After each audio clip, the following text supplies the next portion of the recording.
Okay, we're going to convert these into scientific notation. Now, it looks like they're in scientific notation because you see the times 10 here. But for scientific notation, the decimal needs behind the first number. So none of these have the decimal behind the first number, so none of these are in scientific notation yet. So step by step. First, we're going to move the decimal 2 right behind the first place. So we'll put a little loop here and point to this is where we want to go. So we want the decimal there.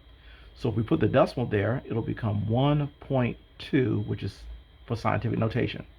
Next, we want to represent this little loop here with a times 10. And because there's one loop, that's one move, we put 1 up here for one move. Now, because this was a large number, okay, 12 is a larger number than the scientific notation here, 1.2. Large numbers are represented by positive exponents. So when we put the 1 here, we'll also say that it was positive, just to say that the original number was a large number, okay. Then we're going to bring the rest of this down, the times 10 to the third power, okay. Now we're going to bring down the 1.2 and the times 10. Now from here, we're going to have to put these exponents together. The rule is that we combine these. Now, since they're both same signs, they're both positive, they're same signs, the rule is same signs add. So 1 and 3 add up to a 4. And the next rule is that the bigger sign wins. The 3 is bigger and it's positive, so the sign 4 will be positive. And now it's in scientific notation because not only do you have the times 10 here, you also have the decimal behind the first number, 1.2. Okay, let's do the next one. Okay, so we want this in scientific notation, so the decimal has to go behind the very first number. So it'll be between the 1 and the 2.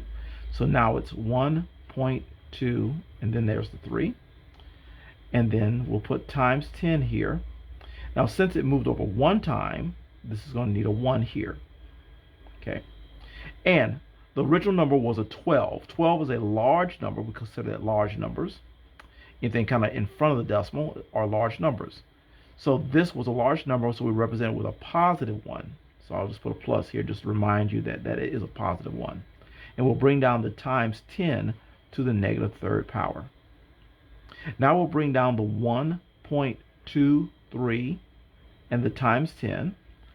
And then we're going to look at the exponents. The rule is that when the bases are the same, you combine exponents.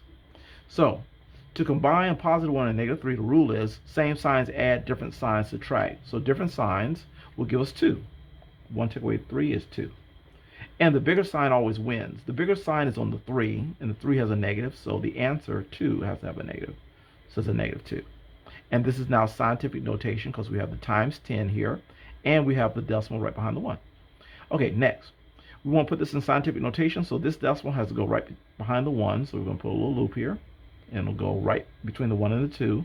So now you get 1.2 and then 3. Okay. Now, we'll put times 10 behind it. And because this moved one time, we'll have a 1 here. That's your exponent. That 1 represents the 1 move.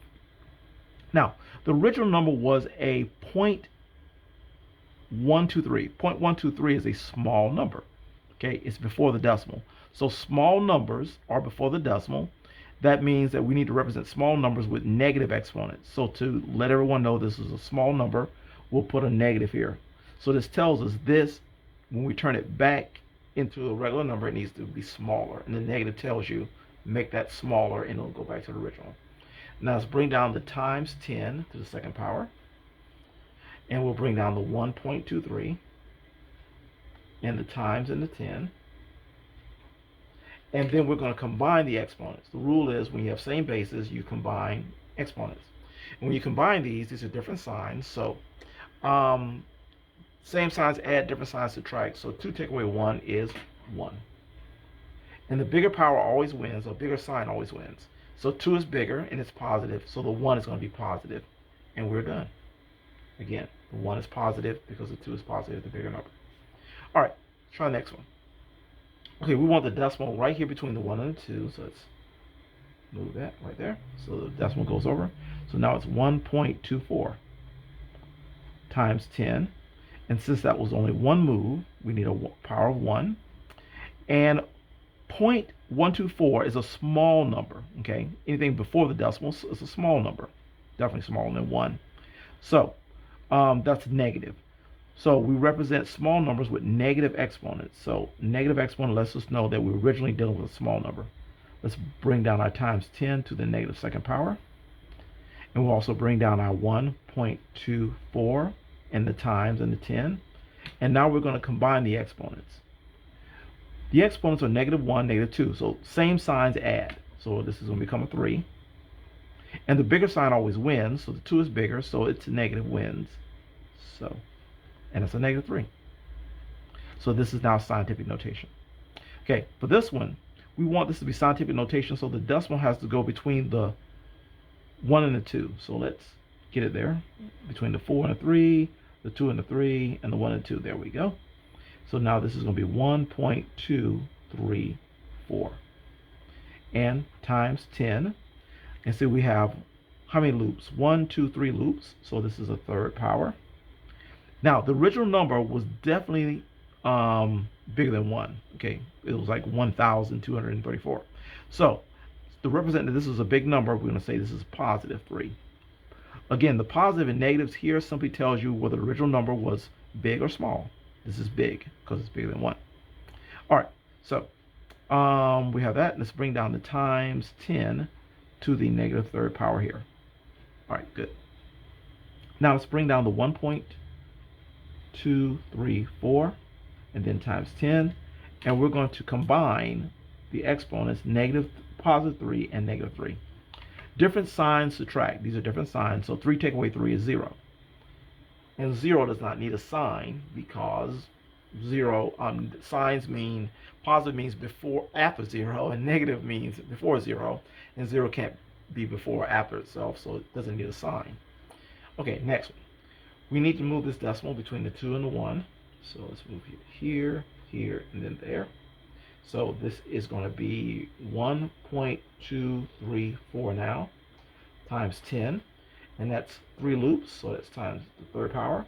This is a big number, or bigger number, so definitely it's a positive 3 to represent bigger numbers.